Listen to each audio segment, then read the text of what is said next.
어제 수업했어요? 네. 아, 어제는 하셨구나. 5일, 6일 이틀 쉬셨군요. 뭐, 쉬신 분들이라 그런지 때깔이 훨씬 좋아지신 것 같은. 자, 26쪽 한번 보시죠. 처음 하시는 분들은 이제 어떠신지 모르겠네요. 그죠? 쉬는 동안에는 뭐 동영상 많이 들으셨죠? 그죠?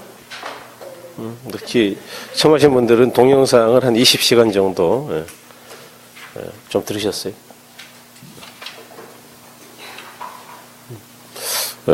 그러면 안 되는데. 좀 들어주셔야지, 늦게 하신 분들이. 제 2절인데, 자, 별 2개 하시고요. 자, 공급입니다. 공급은 이제 저번 주에 우리가 수요를 했기 때문에 뭐 할만한데, 공급의 개념 보시면, 공급이라는 일정 기간 동안에 상품과 서비스를 판매하고자 하는 욕구를 말한다 그랬죠. 그래서 동그라미 2번 보시면 공급이라는 일정 기간 동안 주어진 가격 수준에서 판매하고자 하는 최대량이다. 그러니까 여기서 이제 가장 중요한 단어는 그 일정 기간이라는 거죠. 1번. 그게 유량이라는 이야기죠. 그래서 괄호 2번 보니까 유량 개념이다. 다시 말해 일정 기간을 명시해야 그 의미가 명확해지는 유량 개념이다. 그래서 저번 주 우리가 유량과 저량은 이제 구별을 했어요. 그 다음에 동그라미 2번 보시면 사전적 개념이다 그랬죠. 사전적이라는 게 뭐예요? 그러니까 이미 사버렸다는 이야기에 앞으로 구매할 의사가 있다는 이야기예요. 구매할 의사가 있다 그 이야기죠. 그 다음에 3번에 이제 유효 공급이다. 다시 말해서 공급이라는 거는 실제로 공급 능력을 갖추고 있어야 된다. 뭐 그런 이야기죠. 그래서 그런 걸 유효 공급이라고 했다. 그래서 이제 우리가 뭐 저번에도 했지만 워낙 중요하니까 이제 유량 저량을 간단하게만 볼게요. 그래서 유량이 뭐냐 그러면 이제 플로우. 요거는 영어도 좀 기억하시는 게 좋다 그랬어요. 시험에서는 영어를 씁니다. 그죠? 그래서 이건 뭐냐 그러면 일정 기간 동안에 정의된다 그랬죠. 그래서 뭐 1년 동안에 또는 한 달 동안에 또는 일주일 동안에 뭐 그런 게 기간이에요.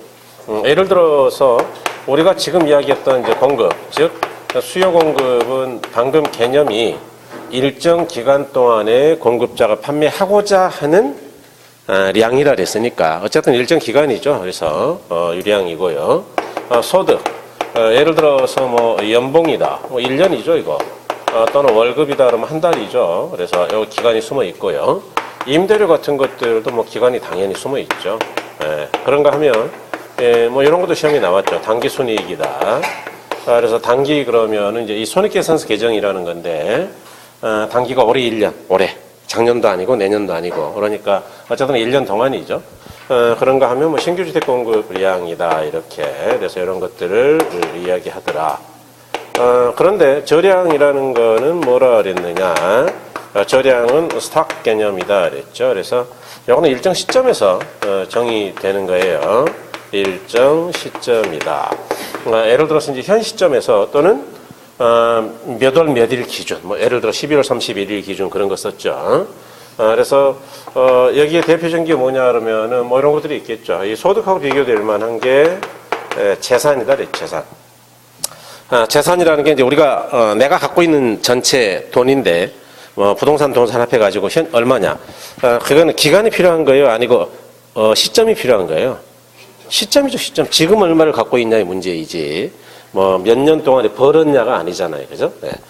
그런가 하면 이제 국가의 재산을 우리가 국부라고 하죠. 이것도 특정 시점에서 우리 국부가 뭐 3천조냐, 5천조냐 이렇게 따지는 거니까. 그런가 하면은 애랑 비교될 만한 게 임대료, 비교되는 게 이제 가격 가치예요. 가격이나 가치 같은 것들은 예컨대 어떤 아파트가 5억이다. 그거는 5억 자체는 아무 의미 없어요. 언제 5억이냐가 굉장히 중요하다. 올해, 지금 현재냐, 10년 전이냐. 그래서 또 시점이 주어져야만 의미가 명확해지죠. 시점. 네, 그런가 하면은 재고 수이다, 재고 또는 미분양 재고이다, 또는 주택 재고 수이다 이런 것. 재고라는 게 뭐라 그랬어요? 재고는 특정 시점, 현 시점에서 셀 수 있는 것들이다 그 이야기죠. 현재 몇 개이냐 이런 거. 이런 건 그러니까 어떤 시점에서 의미가 있는 변수죠. 인구수 그러면 이것도 현재 몇 명이냐의 문제이니까 이런 것도 저량이다 그랬어요. 그래서 뭐 저번 주에 다 했던 거 지금 복습하는 겁니다. 그러니까 이렇게 보시면 되겠다. 이제 여러분들이 복습을 안 하시는 것 같아서 지금 한 번 더 하는 거고. 자, 이제 이번에 공급 함수죠. 시험은 제가 보는 거예요? 여러분들이 보는 거예요? 생각 잘 하셔야 됩니다. 그죠? 시험은 제가 보는 게 아니에요. 그 다음에 두 번째가 공급 함수죠. 여러분 경쟁자들은 여러분보다 더 잘할지도 몰라요. 공급 함수와 공급 곡선인데, 공급 함수라는 거는 뭐냐? 공급 함수란 어떤 재화에 대한 공급량과 그 재화의 공급량에 영향을 주는 여러 가지 요인들의 관계이다 그랬죠. 그래서 QX라는 게 Q가 량이죠, 량. 그러니까 그는 이제 공급량이니까 종속 변수고, 그것들에 영향을 주는 것들이죠. PX, PY 이런 것들은 종속 변수의 독립 변수예요. 독립 변수죠. 그럴 때 PX라는 게 당해자의 가격이니까 조금 이따 이야기하겠지만 공급 량의 변화를 이야기하는 것이고, 나머지는 가격 이외의 요인이니까 공급량이에요, 공급이에요. 급의 변화 요인이겠죠. 그래서 뭐 이미 공부들을 다 했어요. 그래서 이런 것들이다. 그럴 때 거기 이제 공급 법칙하고 공급 곡선은 뭐 이런 거죠. 공급 법칙이다. 그래서 공급 법칙은 장사하는 분들은 뭐 당연히 가격이 올라가는 거 좋아하죠. 그래야 돈이 되니까요. 그래서 공급량을 늘리죠. 그러니까 가격을 비싸게 받고 싶어 하겠죠. 수요자가 안 사니까 이제 많이 못 올리는 거죠. 그 다음에 이제 가격이 내려가면은 팔아봤자 돈이 안 되니까 의욕이 없죠. 그래서 가격하고 공급량은 여기 보니까 같은 방향으로 움직이는 거죠. 그래서 이런 걸 비례 관계다라고 이야기했어요. 그래서 비례 관계이고요. 다시 말해서 이제 플러스 정의 기울기를 갖는다, 뭐 이렇게 이야기를 한다. 그럴 때 우리가 공급 곡선도 많이 도출을 해 봤는데, 요거는 각각의 가격하고 공급량의 관계를 나타내는 거다. 그래서 이제 가장 쉬운 거 시장주사라 그랬죠. 그래서 많이 해보셨는데, 예컨대 우리가 빵 시장이다. 500원이고 여기가 1000원이다. 그럴 때, 자, 빵집 주인이 공급자니까, 자, 500원일 때 몇 개나 팔 거예요? 라고 물어보면 쉽죠. 10개. 그 다음에 1000원일 때는요, 그랬더니 20개 이렇게 이야기 하더라. 그래서 이제 이 점들을 연결한 것, 이게 공급곡선이죠. 그래서 공급곡선은 이렇게 생겼다. 이렇게 생겼다는 게 뭐냐? 자, 원점에서 오른쪽으로 갈수록 위로 올라가니까 이런 걸 상향한다. 오른쪽으로 갈수록 위를 향한다. 그런 이야기예요. 그래서 이렇게 부를 것이고, 여기는 기울기가 마이너스예요, 플러스예요? 플러스죠. 그래서 기울기가 플러스다라고 이제 이야기한 거고, 자, 그래프는 의미가 중요하다 그랬죠. 그래서 예컨대 이 그래프의 의미는 500일 때는 10개를 만들겠다는 이야기예요. 1000원일 때는 여기까지 만든다는 이야기죠. 뭐 그게 20개입니다. 자, 그러면은 1100원일 때는 또 시장 조사를 해봐야 되는 거냐? 그건 아니고, 그래프를 알고 있다면은 여기니까 대략 한 25개 근처이다 라고 예상할 수가 있겠다. 그러니까 가격이 얼마라 하더라도 도대체 몇 개를 만들 수 있는지를 알 수 있는 그런 정보죠. 그래서 그런 걸 공급 곡선이라 한다. 이렇게.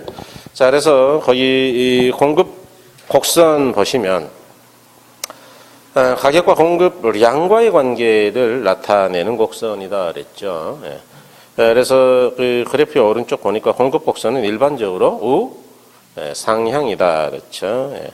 그 다음에 동그라미 2번도 뭐 당연히 그건 좀 기억하셔야 된다 그랬어요. 시장 공급 곡선은 개별 공급 곡선의 수직적 합이라 그랬어요, 수평적 합이라 그랬어요. 그런 게 중요하다 그랬어요. 그래서 수평적 합이다. 시장 공급 곡선은 개별 공급 곡선보다 기울기가 완만해진다 그렇죠. 그래서 예전에는 이제 우리가 뭐 1, 2월 달, 뭐 3, 4월 달에는 이제 이걸 그려서 설명하기도 했는데, 뭐 시험에서 중요하지 않으니까 기억만 하시면 되겠어요. 그다음에 이제 4번은 이제 공급 법칙이죠. 그래서 다른 모든 조건이 일정하다고 가정하고 당해자와의 가격만을 독립변수로 할 때, 이제 모르는 단어는 한 개도 없죠 지금. 독립변수 그런 거 다 아는 이야기예요. 당해자와의 가격이 상승하면 당해자와의 공급량이 증가하는 것. 그럼 거꾸로 괄호 안만 본다면 당해자의 가격이 하락하면 공급량이 증가해 감소해요. 감소로. 그래서 가격과 공급량의 정의 관계를 나타낸다. 정의인지 비례 관계라는 이야기죠. 기울기가 플러스라는 이야기예요. 그 다음에 이제 5번에 자, 공급량의 변화하고 공급의 변화인데, 이거는 중요하다 그랬죠. 공급량이죠. 량의 변화이다. 그 다음에 이제 공급의 변화예요. 그래서 이거는 뭐 우리가 저번 주에 수요에서도 했죠, 이미. 뭐 단지 한 글자 차이죠, 이거 한 글자. 뭐 량이 있냐 없냐의 문제인데 내용은 전혀 다른 이야기다. 이거는 당해자의 가격이 변할 때라 했어요. 가격이. 그래서 가격이 바뀔 때는 공급 곡선 그렇죠, 위에서만 움직인다. 상에서의 이동이다. 그래서 예를 들어 봐라 그러면은 요거죠, 요거. 가격이 500원에서 1000원으로 올라간다면 가격이 변했어요. 가격이 변하면 어떻게 되느냐? 이 공급자는 원래는 이쪽에서 공급하려고 그랬죠. 즉 10개. 그런데 돈이 되니까 비싸니까 이제 20개까지 만들어 볼 생각이에요. 그러니까 공급량이 이렇게 간다 이야기죠. 그 과정에서 공급 곡선 자체가 오른쪽으로 이동하거나 왼쪽으로 간 게 아니고 공급 곡선 그 자리에 그대로 있고 곡선 위에서만 움직인다. 이게 곡선 상의 이동이죠. 이렇게 가격이 변화할 때는 곡선상에서 움직인다. 그러면은 공급의 변화는 뭐냐? 요거는 가격 이외의 변수들이 바뀔 때이다 그랬죠. 그래서 가격은 그대로 있고 다른 변수들이 바뀔 때이다. 뭐 예를 들어 봐라. 공급에도 영향을 주는 것들이 많죠. 수요보다 많지는 않는데 수요는 뭐 수백 개라 그랬고요. 예컨대 생산 요소 가격이다. 생산 요소 가격이라는 건 어떻게 이해한다 그랬느냐, 제가. 그러니까 이제 동영상 좀 들어봐야 되는 건데, 이게. 처음 하시는 분들은 뭐 예전에 이렇게 설명했죠. 이건 생산에 필요로 하는 요소이다. 생산에 필요한 게 뭐예요? 원자재 필요 없어 있어요. 그러니까 그런 거예요, 그런 거. 쉽게 말하면. 어렵게 말하면 토지, 노동, 자본, 생산의 3요소고, 쉽게 말하면 원자재. 그래서 원자재 가격이 하락한다면 공급자는 돈이 되니까 공급량을 줄일까요? 늘릴까요? 늘리겠죠, 그죠? 그래서 이렇게 아니면 이제 생산 기술의 혁신이다. 이런 걸 흔히 이제 이노베이션이다라고도 하죠. 기술의 혁신. 뭐 당연히 생산성이 증가하죠. 경기가 좋아질 것 같다는 공급자는 당연히 공급을 늘리는 거예요. 이자가 싸다. 돈 빌려서 공장 짓겠죠. 그래서 이와 같이 가격이 외의 것들이 바뀌면은 어떻게 되느냐? 그렇게 되면 공급 곡선 자체의 이동으로 간다, 그렇죠? 그러니까 여기서 이제 우리가 딱 세 가지 이상 구별해 줘야 되는데, 예를 들어서 이런 거죠. 아까 이제 우리가 공급 곡선은 뭐 이렇게 생겼다라고 이야기를 했어요. 그래서 뭐 이렇게 상향한다. 이게 뭔 말이냐? 그러니까 1000원일 때 20개를 만들겠다 뭐 그런 생각이었죠, 아까. 그래서 20개이다. 그런데 똑같은 1000원이라 하더라도, 자, 이번에는 가격은 안 바뀌었어요. 안 바뀌고, 생산 요소 가격 하락하면 어떻게 되냐? 그러면 똑같은 1000원이어도 돈이 이익이 되니까 20개보다는 더 만들겠죠. 500원일 때도 마찬가지일 거예요. 그래서 이와 같은 새로운 공급 곡선을 만들 수가 있는데, 이거는 하얀 색깔보다는 오른쪽으로 갔더라. 그래서 이와 같이 이동하는 걸 우리가 하향 이동이라고 이야기를 하고, 이런 걸 공급의 증가다 이렇게 이야기한다. 공급이 이제 늘었다라고 이야기하는 거예요. 그러면 자, 이번에는 경기가 나빠지면 어떡할 거냐? 경기가 나빠지면 만들어봤자 안 팔리겠죠. 바로 똑같은 1000원이라 하더라도 20개보다는 더 줄일 거예요, 그죠? 15개 정도. 500원일 때도 마찬가지로 줄이겠죠. 500원일 때도. 그래서 이것들을 이제 연결해 보면 이와 같은 새로운 공급 곡선을 만들 수가 있는데, SW'라고 하자. 그럴 때 이거는 하얀 색깔보다는 왼쪽으로 갔다. 이야기는 뭐냐 하면 공급 곡선이 왼쪽으로 갔다가 위로 올라갔죠. 그래서 공급 곡선의 상향 이동이다라고 이야기하는 것이고, 이런 걸 공급의 감소라고 하는 것이다. 자, 그래서 이제 일단 세 가지는 구별하자 그랬으니까 한번 해보자고요. 공급량의 변화는 뭐가 바뀔 때냐? 그럼 가격이 바뀔 때, 그렇죠. 공급의 변화는 가격이에요. 가격 말고 다른 변수예요. 그렇죠. 공급량의 변화는 가격이 바뀌니까 곡선 위에서만 왔다 갔다 하죠. 위에서만. 여기서만 왔다 갔다. 그러니까 곡선 자체가 움직이는 건 절대 아니에요. 자, 그런데 공급의 변화는 가격 말고 다른 것들이 바뀌니까 곡선 자체가 움직이더라. 자, 그럴 때 오른쪽으로 가는 걸 우리가 뭐라고 했느냐? 증가. 세 번째 차이죠. 자, 왼쪽으로 가는 걸 뭐라고 했느냐? 감소. 그렇죠. 그러니까 왜 그러면 오른쪽이 증가냐? 자, 가격이 500원일 때 그래프의 의미 보면 원래 공급 곡선은 여기까지니까 10개죠, 10개. 그런데 여기 S-는 여기까지란 이야기니까 500원일 때 10개보다는 당연히 많죠. S-는 여기까지니까 이거는 뭐 자리에 한 두세 개 되겠네요. 10개보다 훨씬 작은 거죠. 그러니까 횡축이 량이니까 오른쪽으로 가면은 어쨌든 감소예요, 증가예요? 증가. 자, 왼쪽으로 가면은 감소이다. 그러니까 우리가 수요의 증가할 때는 우상향 이동이라고 그랬어요, 수요는. 그런데 이제 공급은 우상이에요, 하예요?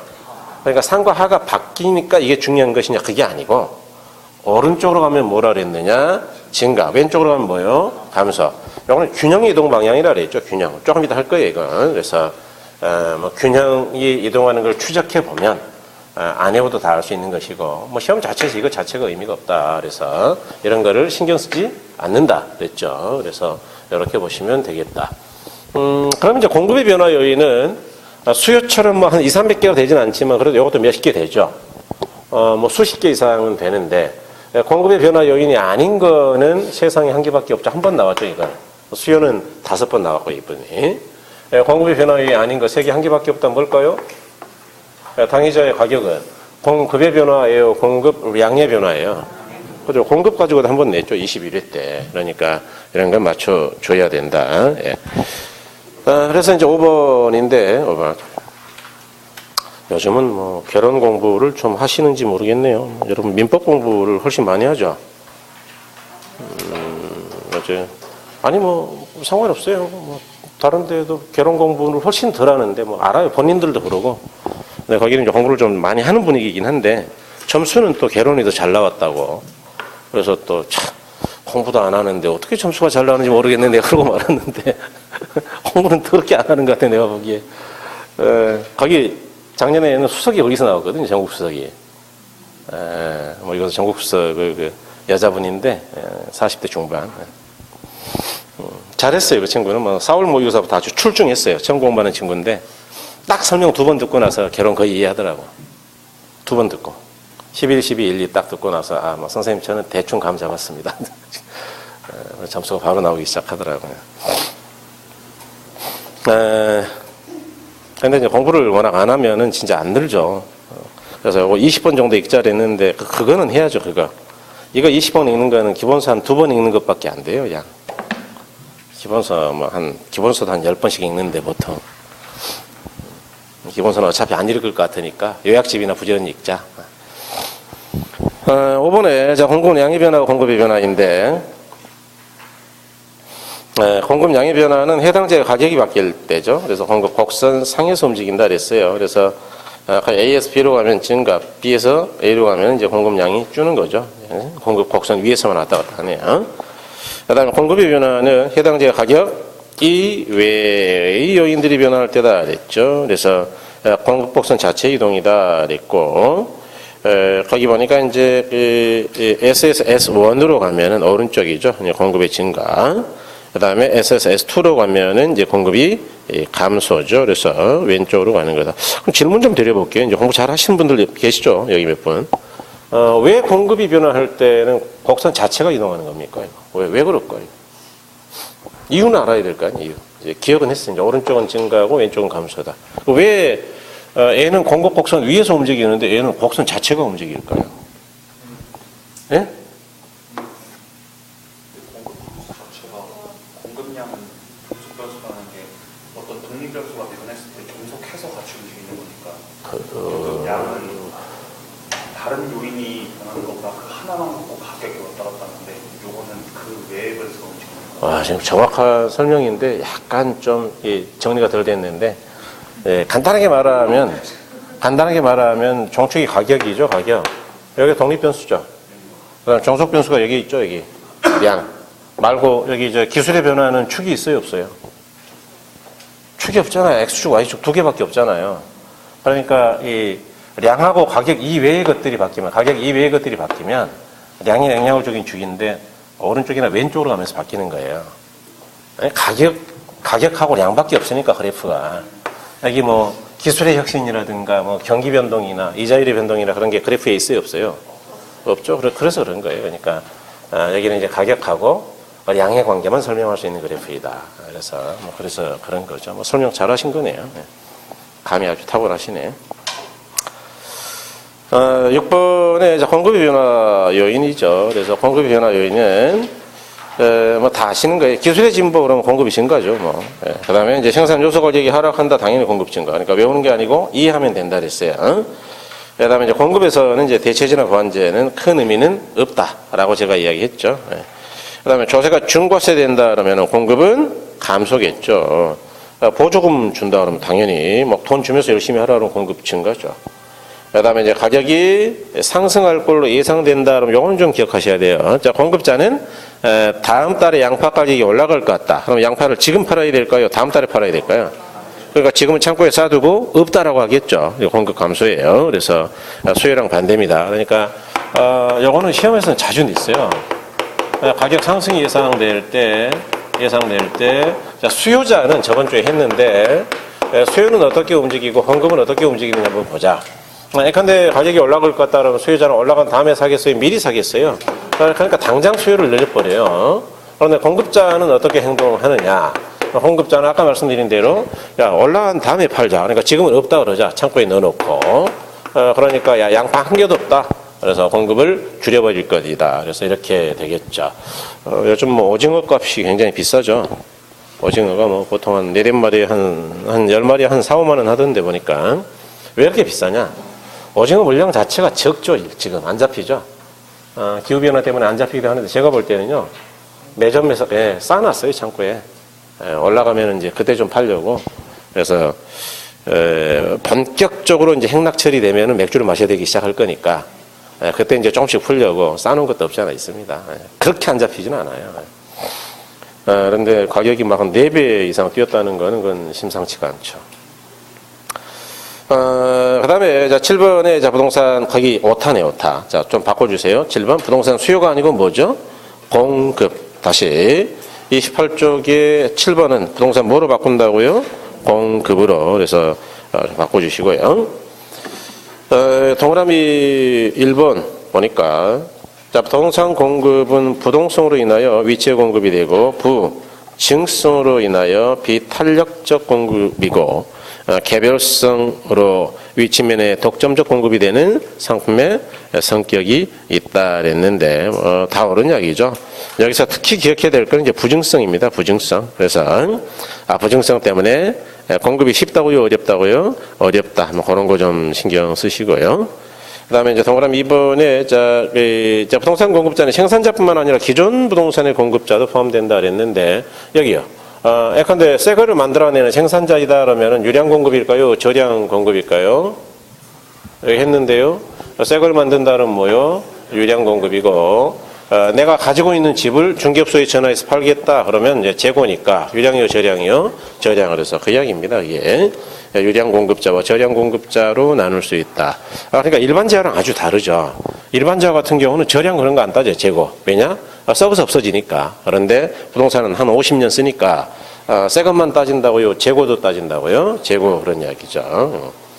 그 다음에 3번에 토지는 부증성으로 인하여 물리적 공급은 불가능하나 용도의 다양성으로 인해 경제적 공급은 가능하다. 이건 저번 주에 이미 했죠, 이거. 그래서 토지라는 건 부증성 부동산의 특성이 됐던 이야기니까 부증성은 증가 불가능이라는 이야기니까 생산이 안 된다는 이야기죠. 그래서 토지는 물리적 공급은 불가능하다 그 이야기고. 자, 그렇지만 용도의 다양성 때문에 용도적 공급은 가능하다. 다른 말로 이제 경제적 공급이죠. 그래서 이건 가능하다. 예컨대 나는 이제 집을 지어야 되겠다. 그러면 건축 가능한 땅이 택지였죠, 택지? 그런데 보니까 이제 빈 땅이 없더라, 택지가. 그러면 집을 못 짓는 거냐? 아니고 임지나 농지를 깎아서 만들면 된다 그랬죠. 이와 같이 토지는 용도가 한 가지라고요, 여러 가지라고요, 여러 가지. 그러니까 용도를 바꿔서 공급할 수는 있는데 그런 걸 뭐라 그러느냐? 경제적 공급이다 또는 뭐 이렇게도 불러요. 용도적 공급이다. 똑같은 이야기예요. 그래서 이런 건 가능하다. 그래서 어떨 때는 안 되고 어떨 때 된다. 이런 거 조심하시자 그랬어요. 그래서 좀 조심하셔야 됩니다. 그래서 거기 이제 가로 안에 경제적 공급은 토지개발 용도 변경, 뭐 집약적 토지용 등등등 수면의 매립 같은 것들이 있더라. 뭐 당연히 그런 게 용도를 바꿔 쓰는 거예요. 저번 주에 또 했네요. 매립지하고 조성 토지는 부증성의 예외라고요. 용도의 전환에 불과하다고요.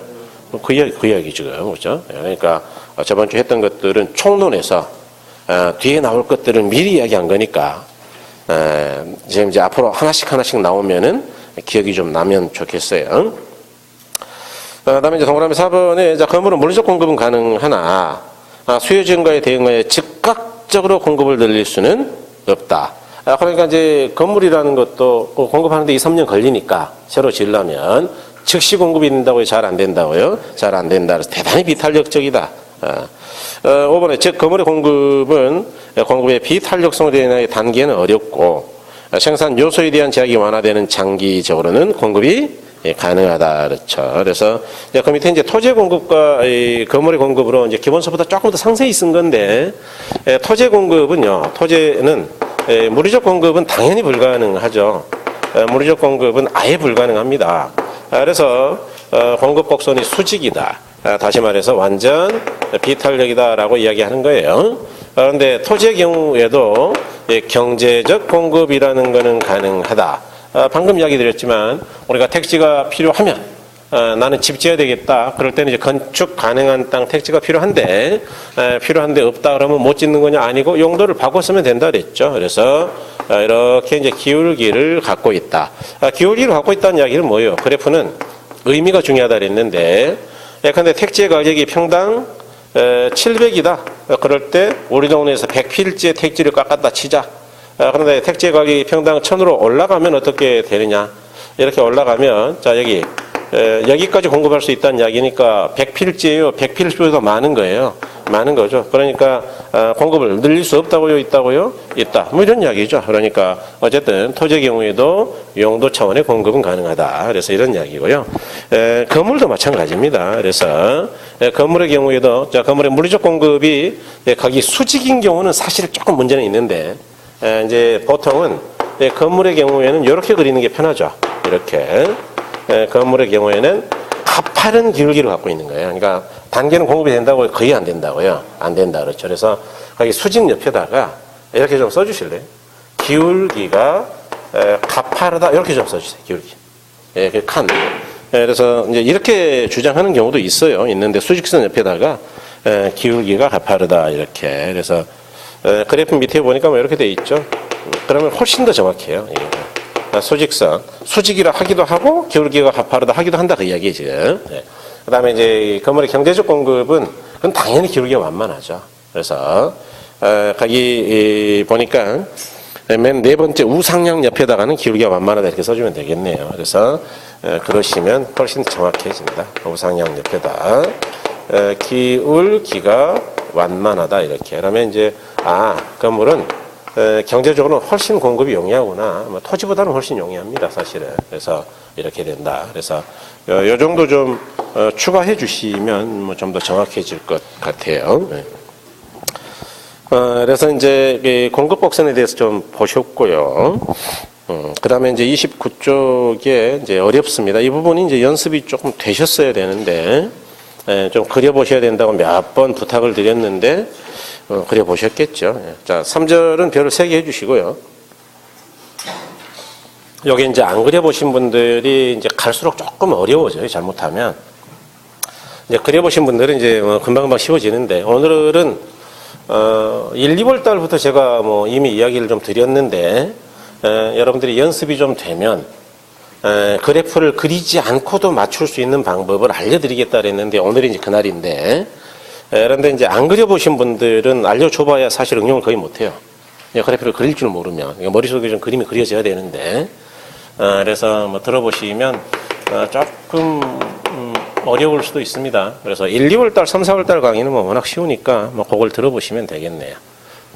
자, 균형이라는 거는 이퀄리브리엄, 균형은 어떤 상태에 도달하면은 점체로 바뀌지 않는 것 그랬어요. 그래서 지금 우리 학원에도 지금 새로 하시는 분들이 뭐 얼핏 보기 한 4분 정도 보이는데 이분들은 1, 2월 강의 정도 들어보시는 게 좋을 것 같아요. 그래서 뭐 그 상담은 하시면 알려드리겠다는데 뭐 아직 상담은 안 하시니까 뭐 그냥 1, 2월 들으세요. 1, 2월. 조금 잘하는 분도 제가 보니까 보이는데 보니까 빡팍 느낌이 와서 처음 하는데도 좀 잘하는 분이 있어요. 지금 보니까. 그런데 그분은 뭐 예전에 공부를 다른 걸 해봤거나 뭐 그러겠죠. 그런데 완전히 처음 하는 분들은 1, 2월 강의도 조금 버거울 거예요. 못 알아듣겠으면 11월 강의 들으시면 돼요. 뭐 그러면 알아듣겠죠. 자, 균형이라는 거는 이거죠, 이거. 자, 수요 공급이 만나는 걸 이제 경제학에서는 균형이라고 그래요. 그래서 이런 걸 이제 우리가 용어부터 정리하면 이걸 균형점이라고 그럽니다. 균형점. 균형점. 그다음에 이때 이제 가격, 이제 그래프 의미는 여기 가격 아니겠어요. 예를 들어 이걸 1,000원이라고 하자. 이거를 뭐라고 부르냐 하면 이렇게 불러요. 균형 가격이다. 균형 가격이다. 그다음에 이때의 량을 뭐라고 하느냐. 예를 들어 100개라고 치자. 이런 걸 균형량이다.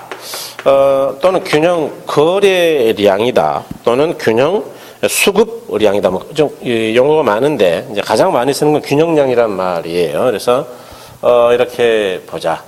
그럴 때 여기 이제 수요곡선이죠. 수요곡선의 의미는 이제 1,000원일 때는 여기까지, 즉 100개를 사겠다는 이야기고, 여기 공급곡선이죠. 마찬가지로 공급자도 1,000원일 때는 이제 100개를 팔겠다는 거죠. 그러니까 이제 균형화에서는요, 사실은 이제 균형 수요량하고 균형 공급량이 일치하는 거예요. 이런 걸 균형이라 그래요, 정확하게는. 그래서 예컨대 방금 이제 1,000원일 때는 이 사람도 100개를 사겠다 그랬고 얘도 100개를 팔겠다 했다. 뭐 이런 이야기죠. 그래서 이런 걸 우리가 흔히 이제 균형 조건이라고 합니다. 균형 조건. 좀 이따 많이 써먹을 건데요.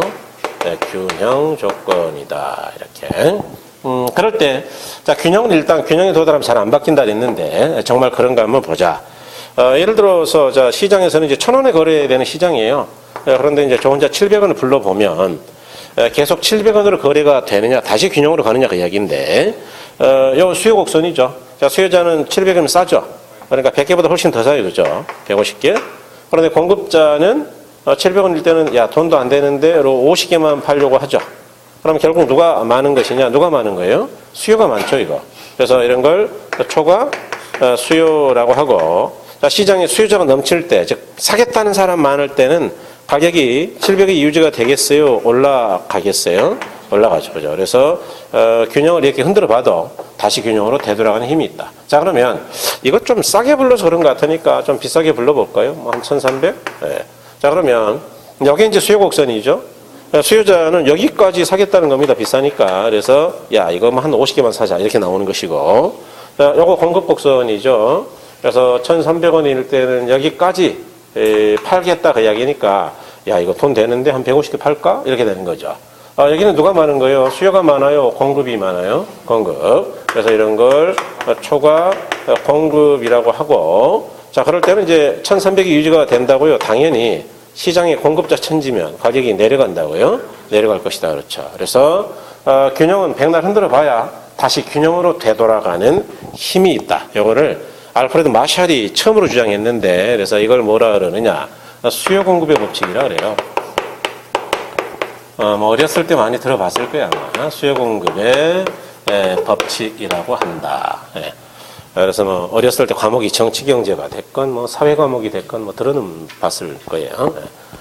그럴 때 요거는 이제 조금 더 까다롭게 한번 보죠. 나중에 이제 문제 계산 문제를 풀어야 되니까. 요거는 이제 량은 퀀터티에서 Q로 씁니다. Q 전 세계 공통이에요. 가격은 이제 이 프라이스죠. 그래서 P라고 쓰죠. P, 프라이스. 요것도 전 세계 공통이에요. 요거는 뭐 공통은 아닌데 이제 우리나라는 보통 이렇게 써요. 요거 가격이죠, 가격. 균형 가격은 여기다 이제 별을 붙이면 돼, 별. 그래서 이제 위에다 붙이는 걸 위첨자라 그러죠. 아래쪽에다 붙이는 거 아래첨자라 그러는데, 첨자는 작은 글씨라는 이야기입니다. 뾰족할 첨자니까. 어쨌든 간에, P스타라고 보통 읽는데, 이건 균형 가격이에요. 그럼 균형량은 량이니까 당연히 Q라고 쓰면 되겠네요. Q. 그래서 여기다, 스타 붙이면 이제 균형량이 되겠죠. 자, 그럼 균형 조건도 우리가 기호로 한번 써볼게요. 예컨대 균형 수요량이다. 이 양이죠, 량. 그래서 이거는 뭐라고 쓰면 되느냐? Q에다가 첨자를 D를 붙이면 수요량이에요. 그럼 이거는 어떻게 붙여야 될까요? 요거 량이니까 뭘 써야 돼? P요, Q요? 그렇죠. 여기다 S 붙이면 균형 공급량이겠죠. 그래서 균형 조건 하에서는 QD하고 QS가 차이가 난다고요? 일치한다고요? 일치한다. 그런 이야기죠. 그래서 계산 문제는 기본적으로 이걸 가지고 푸는 거예요. 그래서 이걸 가지고 이제 풀 것이다. 문제 풀 때는 뭐 실컷 풀겠죠. 그래서 이렇게 본다. 자, 균형의 결정인데, 자, 균형이란 일단 어떤 상태에 도달한 후 더 이상 다른 상태로 변하지 않는 걸 말한다. 그래서 그걸 균형이라 했다. 동그라미 2번에 자, 수요 공급이 일치하는 점에서 균형 관리과 균형 수급량이 결정되는 걸 수요 공급의 법칙이라고 한다는 마샬의 이야기를 했고, 그 다음에 3번에 균형화에서 균형 수요량과 균형 공급량은 일치한다. 이제 QD equal QS이다. 이제 뭐 이해하시겠죠. 이제 그런 단어는. 이 경우 균형 수급량을 균형 거래량 또는 간단히 균형량이라고도 한다. 그래서 이제 저는 균형량이라는 표현을 가장 많이 쓸 거예요. 그 다음에 4번에 균형 관리보다 높은 수준에서는 초과 공급, 낮은 수준에서는 초과 수요 현상이 나타나고, 이제 그러다 보니까 다시 균형으로 되돌아가는 힘이 있더라. 뭐 그런 이야기죠. 그래서 그렇게 이야기했다.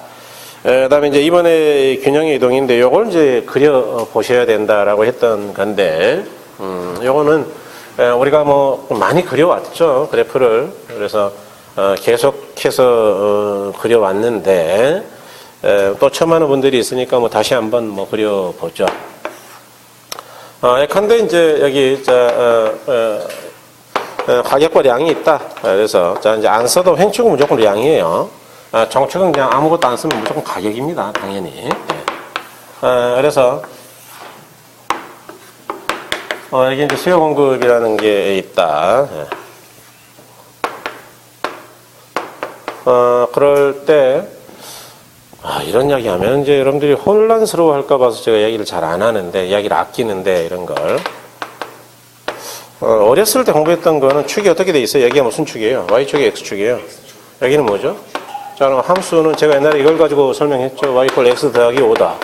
그러면 X가 1일 때는 Y는 6이라는 이야기죠? 더 있으니까. X가 2일 때는 Y가 얼마죠? X가 3일 때는 Y는? 그렇죠. 5를 더하면 되니까. 그러니까 X는 자기 마음대로 혼자 바뀌었으니까 얘는 뭐예요? 정석 변수예요? 독립 변수예요?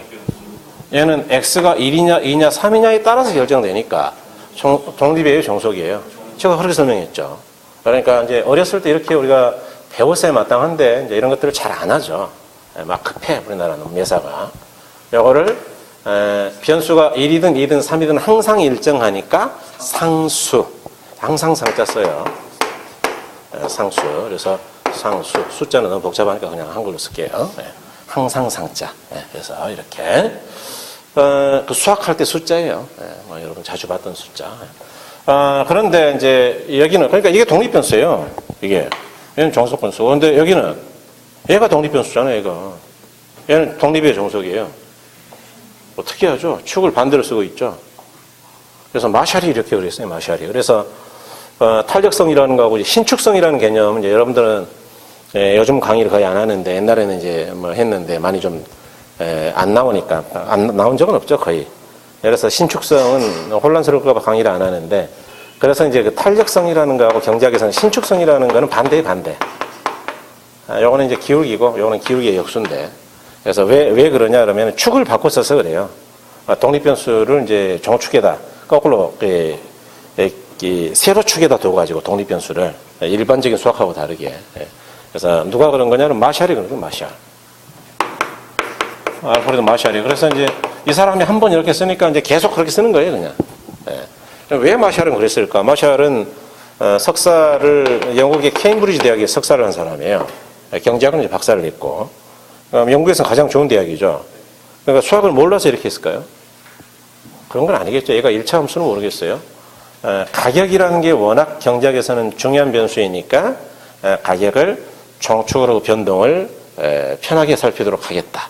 이런 배려가 있었던 거죠. 그래서 나중에 공부가 많이 되면 질문을 좀 하는데 아직까지는 질문이 없네요. 탄력성 공부하고 나면 이제 질문들을 좀 해요, 사실은. 기울기하고 반대니까 왜 반대일까 뭐 이런 질문을 하는데 나중에 질문 있으면 있는 분한테만 대답할게요, 그건.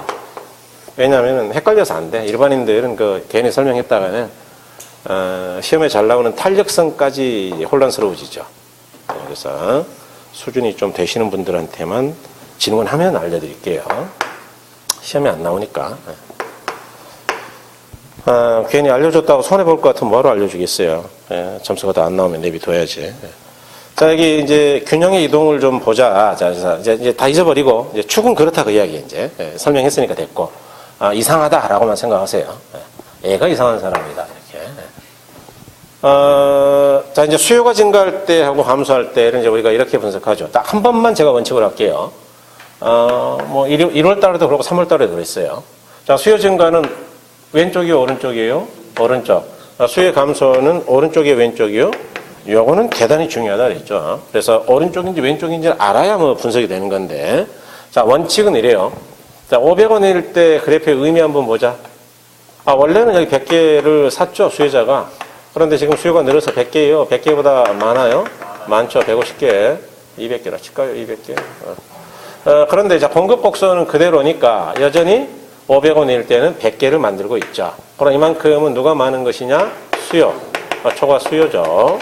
자, 그러면 수요가 넘칠 때는 가격이 내려간다 그랬어요? 올라간다 그랬어요? 올라가죠. 그래서 이쪽으로 가격이 올라가겠죠. 그래서 새로운 균형은 새로운 수요 공급이 만나는 점에서 결정되죠. 즉, 원래 균형은 옛날 수요 공급이 만나는 곳인데 새로운 균형이 이쪽으로 이사 갔다는 이야기죠. 그러면 가격은 어떻게 됐어요? 하락이에요? 상승이에요? 상승. 균형량은 감소예요? 증가예요? 증가. 그렇죠.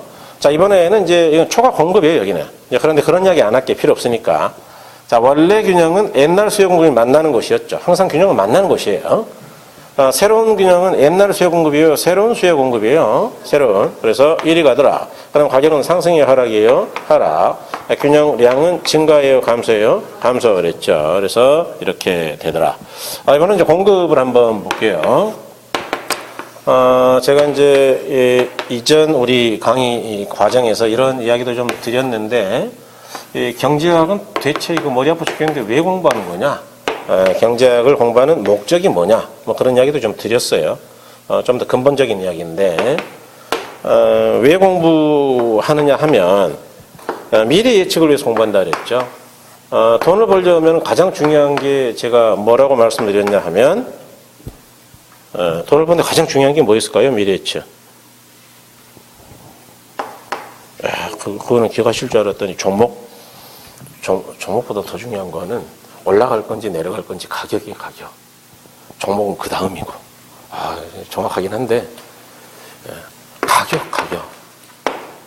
가격이 올라갈 거를 백발백중 다 예상할 수 있다 그러면 돈을 이렇게 했어요. 무조건 벌겠어요. 내려갈 거 안다? 다 예측 100% 가능. 내려가려면 얼른 팔면 되고, 올라가기 전에 얼른 사면 되잖아요. 그러니까 이 사람은 무조건 돈 버는 거예요. 그래서 경제학이 돈 벌기 위해서 미래 예측을 하기 위해서 만들어진 학문인데 그중에 가장 중요한 변수가 아까도 말씀드렸지만 가격이다. 그래서 얘를 정축해 놓은 거다 그 이야기인데 예컨대 자, 이 남양주 쪽에 인구 유입으로 수요가 증가한다라고 치자. 그러면 이쪽의 부동산 가격은 하락할까요? 상승할까요? 그거 지금 이야기한 거예요. 그 다음에 자, 오히려 거꾸로 수요가 감소하고 있다. 다른 지역으로 더 이사 가더라. 그럴 때는 수요가 감소하니까 가격 상승이 하락이에요. 하락. 그렇죠. 이제 그런 이야기 하고 있는 겁니다. 지금 수요가 감소할 때는 하락이다. 그래서 가장 중요한 건 가격 예측이고 두 번째로 중요한 게 량이에요. 량.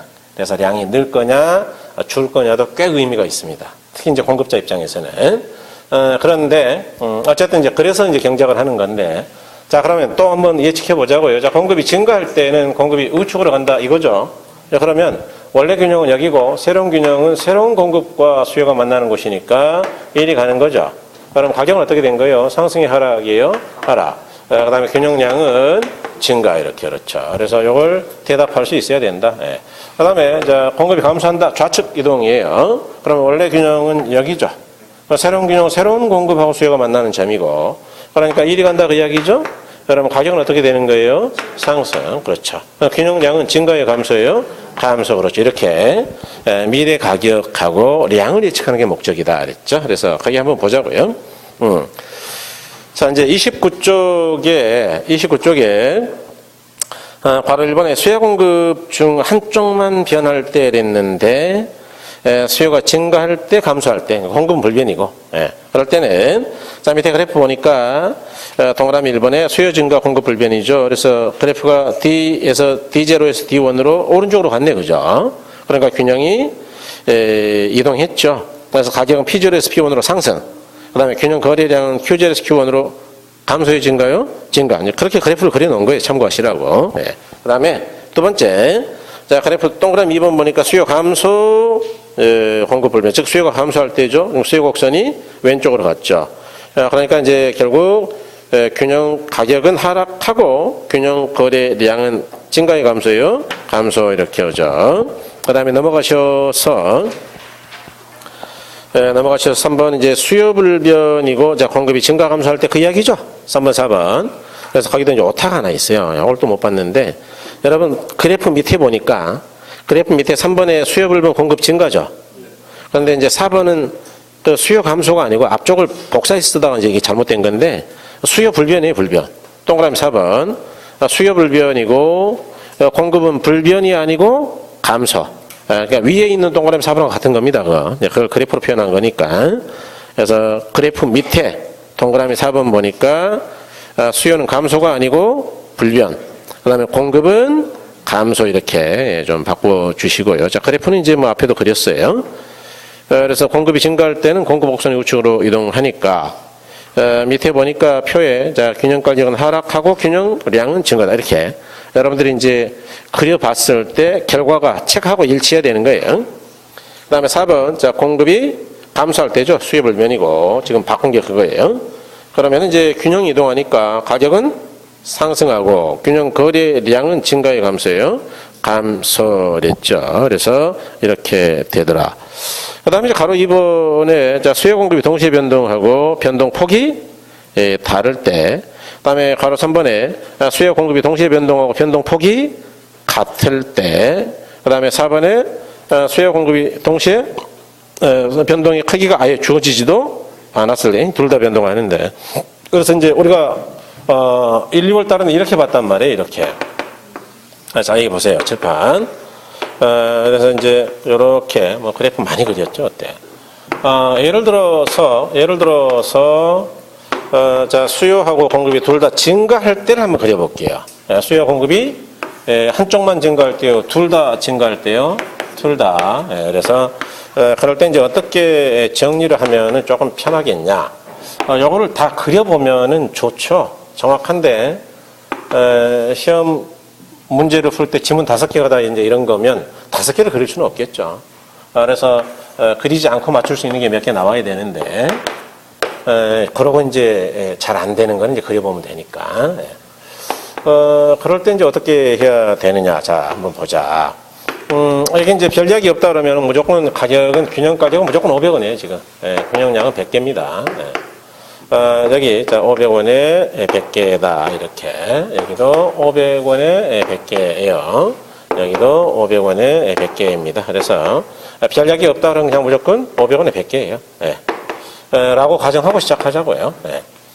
그럴 때, 자, 수요가 증가하고 공급이 증가할 때인데, 여기, 자, 수요가 증가했습니다. 수요가 증가했어요. 수요가 증가했죠. 수요가 증가했고요.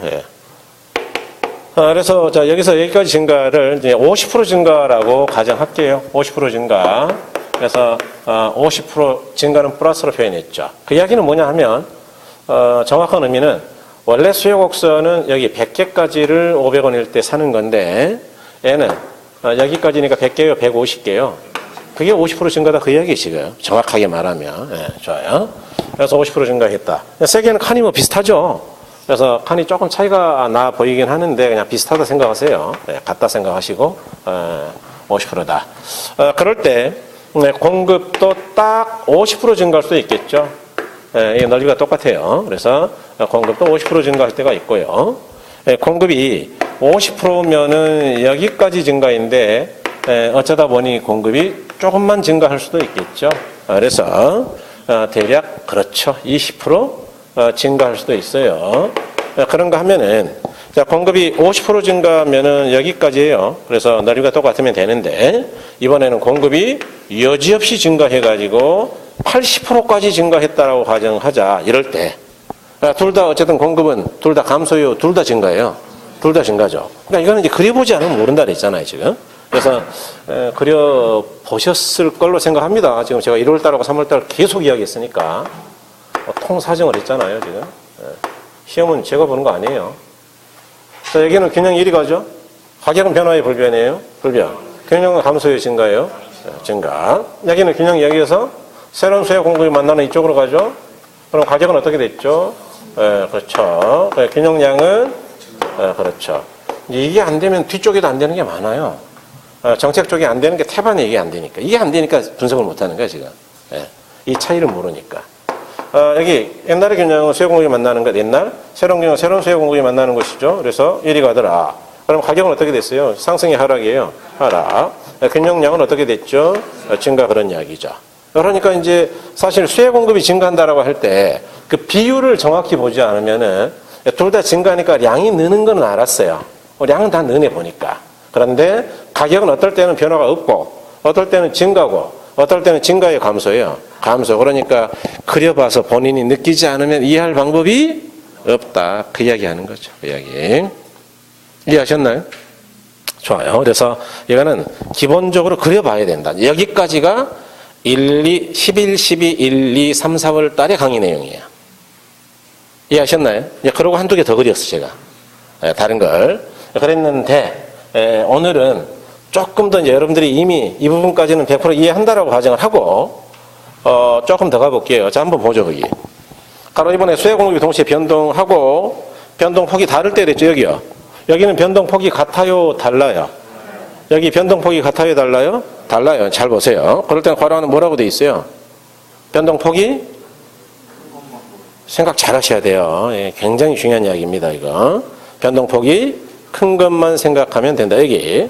자, 여기는 쉬운 것부터 할게요. 여기는 변동폭이 누가 큰 거예요? 수요가요, 공급이요? 공급 증가만 생각한다, 그 이야기죠. 그럼 공급이 증가할 때는 어떻게 되는 거예요? 가격은 하락하고 균형량 감소의 증가요? 네, 그렇죠. 하락하고 는다, 그 이야기예요. 안 그려봐도 요거는 알 수 있을 거니까 요 정도는 머릿속에 있을 거니까. 자, 여기는 누가 변동이 큰 거예요? 공급이에요, 수요예요? 수요가 증가하면 생각한다, 그 이야기죠. 그러니까 수요가 증가할 때는 어떻게 돼요? 가격 하락의 상승이에요? 상승. 균형량 감소예요, 증가예요? 그렇게 간다, 그 이야기. 그렇게. 그래서 이제 문제 풀어보면 확실히 시간이 줄여야 된다, 그 이야기고. 자, 그 다음에 3번에 자, 수요 공급이 동시에 변동하고 변동폭이 동일할 때 이랬죠. 그러면 여기 보세요. 여기는 수요 공급이 동시에 변동하죠. 변동폭이 달라요, 동일해요? 동일. 그럴 때는 자, 가로 안에 한번 보세요. 뭐라고 돼 있어요? 가격과 거래량 중에 한쪽은 항상 불변이다. 여기요. 여기는 가격이 불변이죠, 불변. 둘 다 증가하니까 당연히 량은 감소겠어요? 당연히 증가하겠어요.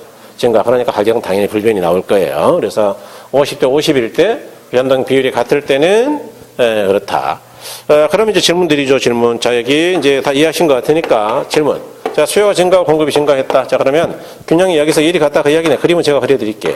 1이 갔어요. 자, 그러면 가격은 어떻게 되는 거예요, 가격? 조금 더 깊이 생각하세요. 쉬운 것부터. 량은 어떻게 되는 거예요, 량은? 증가. 자, 가격은 어떻게 될까요? 가격? 지금 비율이 있어요, 없어요? 없으면 가격은 알 수 있다, 없다? 그렇게. 이쪽 같은 비율이면은 가격은 불변일 거고, 이쪽 같은 비율이면은 가격은 상승이고, 이쪽 같은 비율이면 즉 공급이 더 많이 증가하면 가격은 하락이니까 비율을 아예 이야기 안 할 때는 가격은 알 수 있다고요? 모른다고요? 그게 지금 4번이에요. 이거 시험에 무지하게 나왔다 그랬잖아요, 이게. 그러니까 이걸 모르면 이제 모르는 거예요, 이제. 여기 4번. 수요 공급 변동의 크기가 주어지지 않았을 때 그랬잖아요. 가격과 거래량 중에 한쪽은 그 변화를 알 수가 없다, 그 이야기죠. 그래서 동그라미 1번이 지금 그린 거죠. 수요가 증가하고 공급이 증가할 때 가격은 모른다, 가격은. 량은 증가라는 걸 알았다, 그 이야기죠. 자, 그러면 이제 자, 응용합니다, 응용. 자, 안 그려봐도 다 알아야 되니까 둘 다 감소할 때 한번 그려볼게요, 감소할 때. 둘 다 감소할 때. 자, 이게 수요 공급이 있더라. 그럴 때, 둘 다 감소한다면 좌측으로 가야 되겠죠. 그래서, 좌측으로 간다라고 치죠. 자, 물론 500원은 100개입니다. 이야기 안 하면. 자, 그럴 때, 자, 수요가 감소합니다. 수요가 감소. 그럴 때 공급이, 이렇게 80% 감소했고요. 수요가 50% 감소했어요. 자, 그러면 뭐만 보면 되는 거예요? 변동이 작은 거, 큰 거야. 큰 거. 변동이 큰 게 누군데요? 공급 감소죠. 공급이 감소할 때는 어떻게 된다 그랬어요? 가격은 하락이요, 상승이요? 상승. 균형량은 증가요, 감소요? 감소. 그러니까 안 그려도 알아야 된다, 그 이야기예요, 지금. 이해하셨나요? 그래서 진짜 그려볼까요? 이해 못한 것 같은데, 지금. 대답을 딱 세 분밖에 안 하는데. 예, 가격은 하락이요, 상승이요? 상승. 균형량은 증가요, 감소예요? 감소. 똑같죠, 이거랑. 다시 할게요. 이번에는 아예 안 그릴게, 아예. 안 그리고 할 수 있다면서요. 자, 수요는 감소하고 공급은 증가합니다. 한 개만 변했어요? 둘 다 변했어요? 둘 다. 요거는 30% 감소예요. 요거는 57% 증가예요. 자, 그러면 누가 더 많이 변했어요? 공급이. 그럼 뭐만 보면 된다고요? 공급의 증가만 보면 된다. 공급의 증가가 뭐죠? 공급의 증가는 가격은 하락하고 균형량 감소의 증가예요. 증가. 그런 거 그려보죠. 검증하자고요.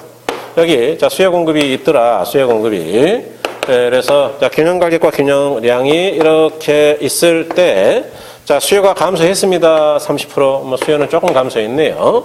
그런데 공급은 많이 증가했답니다. 많이. 이보다 넓으면 되죠. 그래서 이렇게 그러면 균형이 여기서 1이 가니까 가격은 어떻게 됐죠? 하락. 균형량은 어떻게 됐어요? 증가. 그렇잖아요. 그래서 가격은 하락하고 균형량은 증가한다. 그래서 공급의 증가만 보면 안 된다고요? 된다고요? 된다. 다시 할게요. 지금 이해가 안 되면은 여기서 더 발전을 못하니까 수요는 증가하고 공급은 감소한데 대답하세요. 이해하면 수요가 이번에는 50% 증가, 공급이 70% 감소해요. 공급이 15% 감소해요. 그럼 어떻게 뭘 봐야 될까요? 지금 둘 중에 변화가 많은 게 누구일까? 요거 보면 되지. 수요가 증가하면 가격은 하락이요, 상승이요? 상승. 균형량은 증가. 끝. 좋아요. 하나 더 하죠. 이번에는 자 수요 공급이 있더라. 수요 공급이 있어요. 그럴 때 여기 자 수요가 감소하고 공급이 감소했는데 똑같이 50%이다. 감소 50%, 공급은 증가했어요. 50%. 그러면 비율이 달라요, 똑같아요. 이럴 때는 하나는 불변이라 그랬죠. 가격은 가격은 하락하고 균형량은 변화요, 불변이요? 불변. 하나는 불변이에요. 이해하셨나요? 비율 안 줬어, 비율. 자, 이번에 비율 안 줘볼게요. 맞춰보세요. 이것도 시험에 나왔죠. 뭐, 제일 많이 나온 게 이거예요. 비율이 정해지지 않은 것. 자, 수요는 증가하고 공급은 감소한답니다. 비율이 없어. 수요는 증가하고 공급은 감소. 얘는 우측, 얘는 좌측. 자, 그럴 때는 우리가 정확하게 알 수 있는 거 하나밖에 몰라, 이거는요. 뭐만 알 수 있어요? 가격이죠, 가격. 위로 뜨니까. 량은 알 수 있다고요, 없다고요? 없다. 이걸 어떻게 그리냐고, 이걸 그리려면은 이와 유사한 걸 세 개를 그려봐야 아는 거예요. 플러스 50일 때, 마이너스 50일 때. 그 다음에 아니면은, 뭐 똑같이 하나는 증가, 하나는 감소했다 하더라도, 이렇게. 그러니까 이제 그래서 못 푸는 거예요, 이게 지금. 수요는 증가인데 이번에는 수요는 똑같이 50% 증가했다 치고 공급이 감소가 크다면 어떻게 크다면 여기는 50인데 80. 수요는 50% 증가하고 공급은 80% 감소다. 그럼 여기서 1이 가니까 가격은 똑같이 올라가죠, 이거. 그런데 량은 여기처럼 불변이에요, 아니고 감소해요. 50대 50이면 불변이지만 비율이 달라지면 다르잖아요. 그러니까 비율을 안 줬을 때는 알 수 있는 건 위로 올라가는 것 하나밖에 없다. 그게 뭐냐? 가격의 상승이다. 이해하신 거죠? 그래서 그래서 이 부분을 충분히 활용해야 돼요. 그래야 속도가 나온다고요. 안 그러면 속도 절대 안 나.